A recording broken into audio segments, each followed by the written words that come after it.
नाथूराम गोडसे को सभी याद करते हैं जिन्होंने महात्मा गांधी की हत्या 30 जनवरी 1948 को की थी, लेकिन बहुत कम लोग उस आदमी को याद करते हैं जिसने कभी महात्मा गांधी की जान बचाई थी।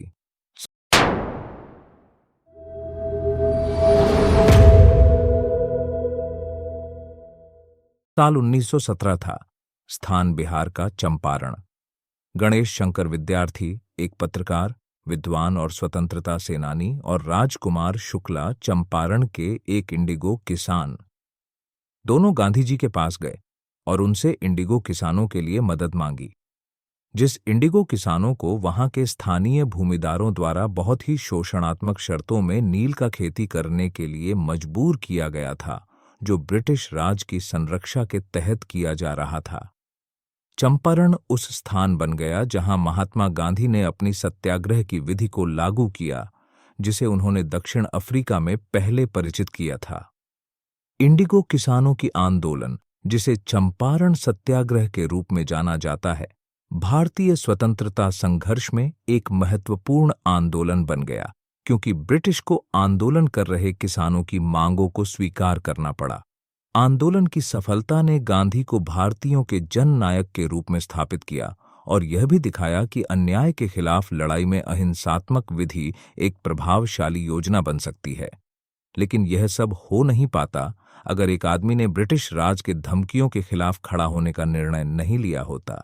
जब चंपारण सत्याग्रह बढ़ने लगा तो उपद्रवों और उच्छेदों ने भूमिदारों और ब्रिटिश अधिकारियों को चौंका दिया।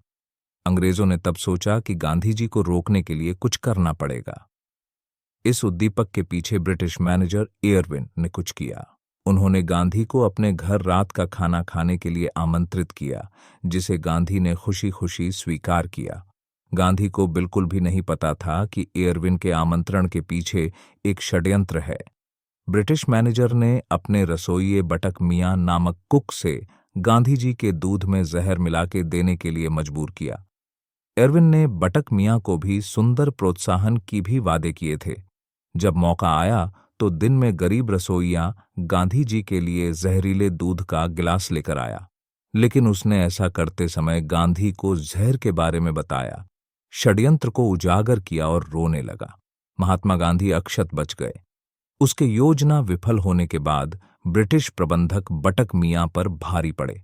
बटक मियां को काम से निकाल दिया गया, गिरफ्तार किया गया और पीड़ित किया गया।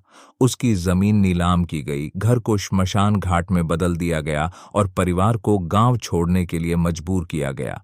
ब्रिटिश राज ने बटक मियां को एक अपराधी की तरह बर्ताव किया, क्योंकि उसने एक आदमी की हत्या करने से मना कर दिया। आज जब हमारे देश को आजाद हुए 76 साल हो चुके हैं, बटक मियां के बलिदान का जिक्र कहीं भी नहीं होता। अब समय आ गया है कि भारत उस व्यक्ति को श्रद्धांजलि दे जिसने महात्मा की जान बचाई थी। यदि उनका विद्रोह का छोटा सा कार्य न होता तो न केवल भारतीय राष्ट्र बल्कि दुनिया भी न्याय के लिए संघर्ष की विधि के रूप में अहिंसा और सत्याग्रह की शक्ति से वंचित हो जाती।